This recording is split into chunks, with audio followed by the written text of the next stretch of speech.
Hey guys, welcome to the video. So today I'm going to be discussing the topic, what is best for weight loss? Is it cardio or is it weight training?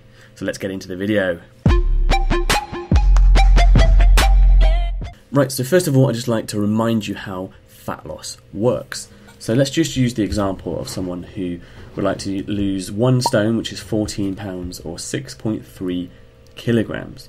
So 1 pound of fat we know has 3,500 calories. That's body fat, also fat in any food.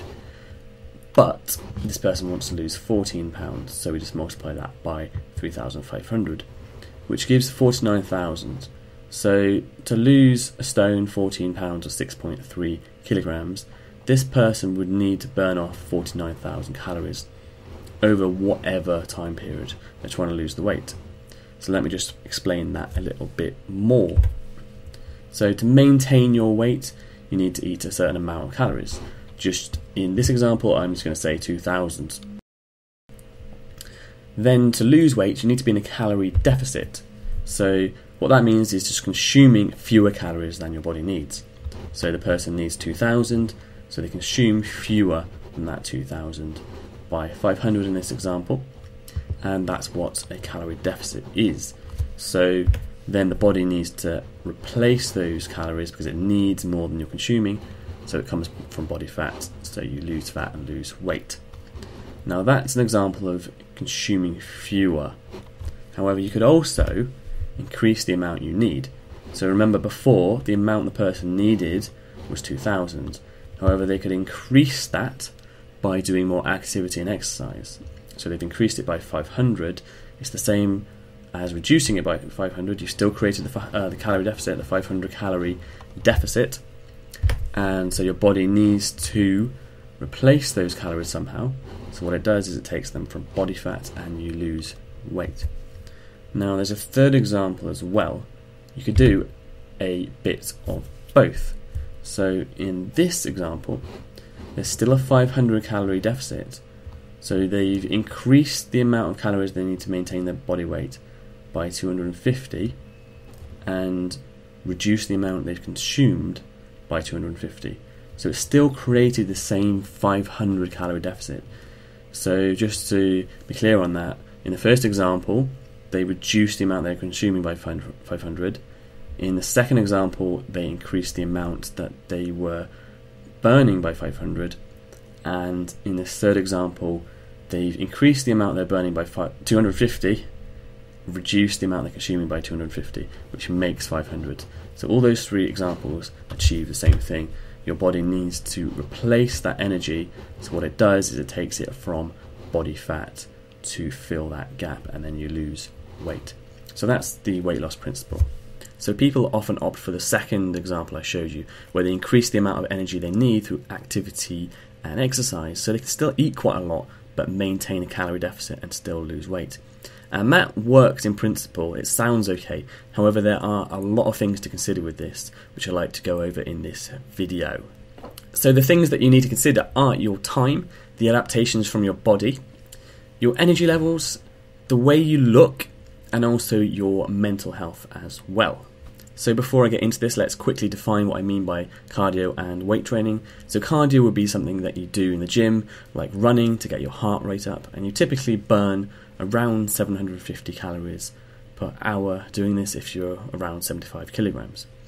And weight training would be something you use weight resistance to activate and work your muscles. So that's the difference between the two.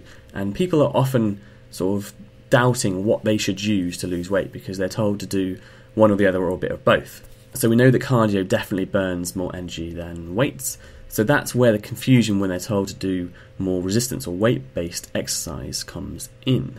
So let's consider time and cardio. So are you going to be consistently doing cardio every day of the week? That's 7 days consistently to get your energy output up without fail. What happens if something gets in the way? What happens if you get injured? How will that affect your diet progress? And also if you do cardio in the gym, you have to take into account time getting to the gym, time getting changed and washed, etc. as well. Adaptation. So as you become fitter and better at cardio, your body will become more efficient, so burn fewer calories for the same amount of cardio that you do. Also, as you drop weight, you'll weigh less, so it's less work, so you'll also burn fewer calories for the same amount of cardio. Also though, as you are dieting and are in a calorie deficit, your body will become more efficient at absorbing nutrients from your food, so you'll actually absorb more. So this will mean that you need to do more cardio as well to get the same effect. Also, your subconscious activity levels will drop as you start to diet more, and so you will be burning less energy in your day-to-day. That's consciously and subconsciously through stuff like fidgeting and your posture.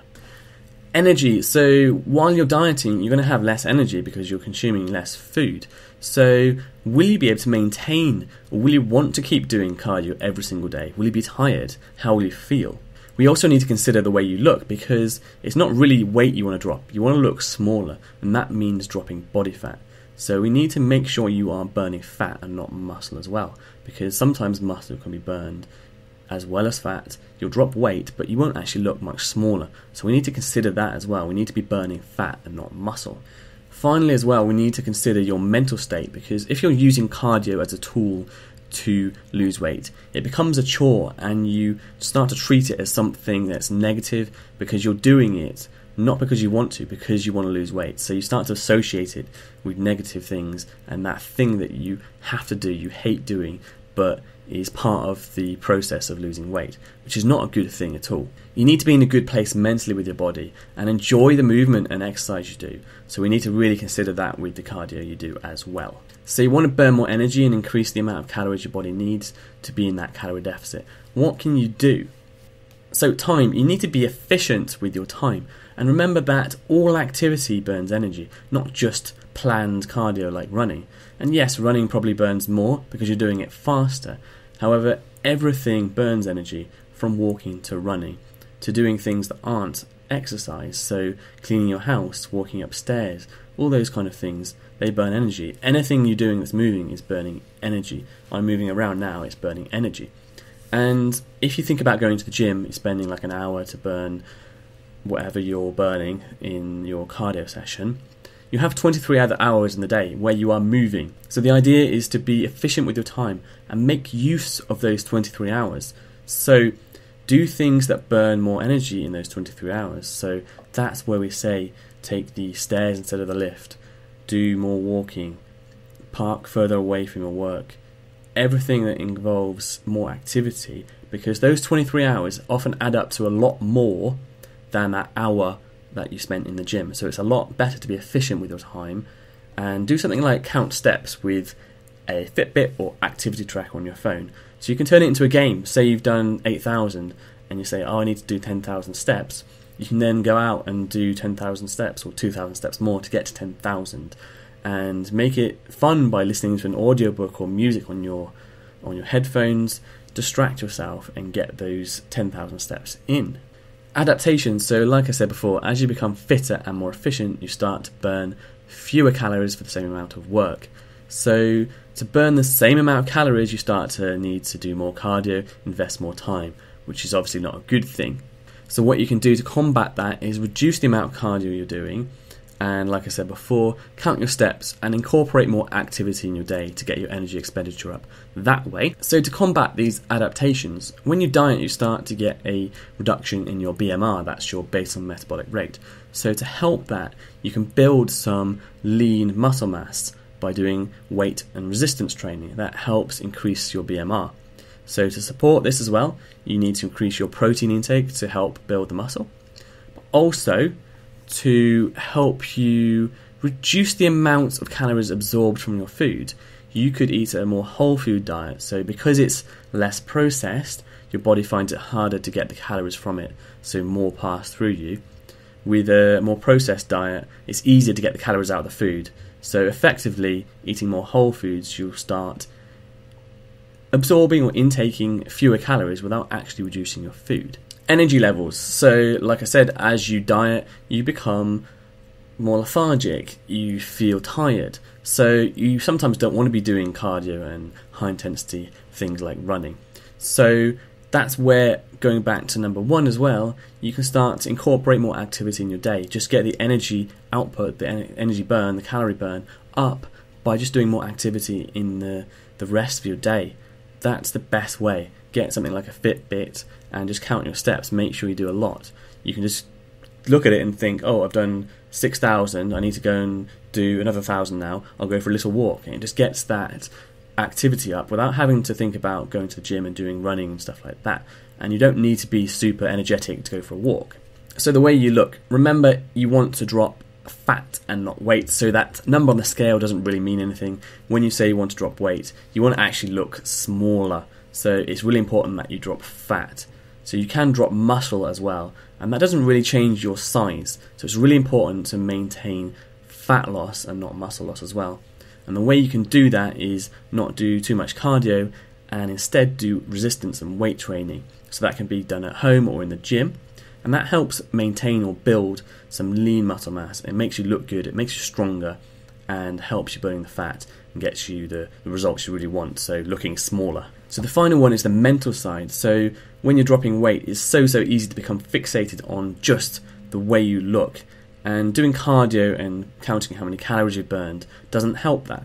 If you go to the gym and concentrate on a secondary goal, so lifting weights and becoming stronger, feeling better, feeling fitter, feeling just more empowered, then that's a really good way to start enjoying something, and not looking at how you look, but looking at how much weight you can lift, or concentrating on the technique of something like, say, a handstand. Things like that, they're active and they're helping you towards your goal, but they're not looking at the way you look, they're looking at performance. So you start to enjoy it because you get better at something, and as you get better at something, you start to enjoy it more, and as it's a positive thing, you're not looking at calories, you're looking at how good you are, and it starts to make you feel better as well. So cardio or weights, what should you do to lose weight?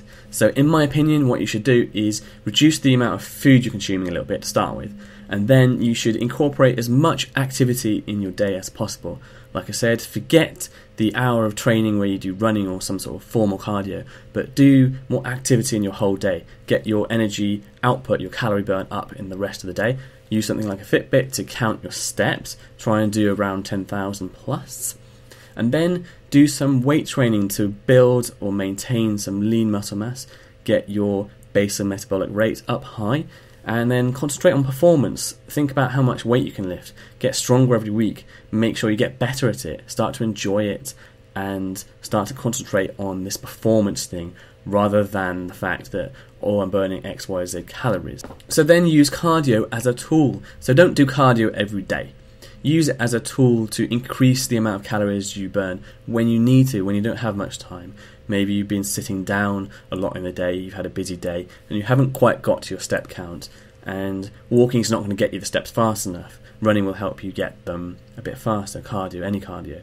So the main energy or calorie burn should come from your daily activity, doing a lot of movement and walking. But if you need to, use cardio. And that means you're not associating cardio with something you have to do to get more calories burnt. You're doing activity which would come naturally anyway, and it becomes necessary. So you aren't putting that negative thing on, oh, I have to do my cardio, I have to find time to do it, I don't want to do it, but it's part of my diet. So that takes away the negative things around it as well. So guys, I hope you enjoyed the video today. Like, share and comment as always, and I'll see you in the next one.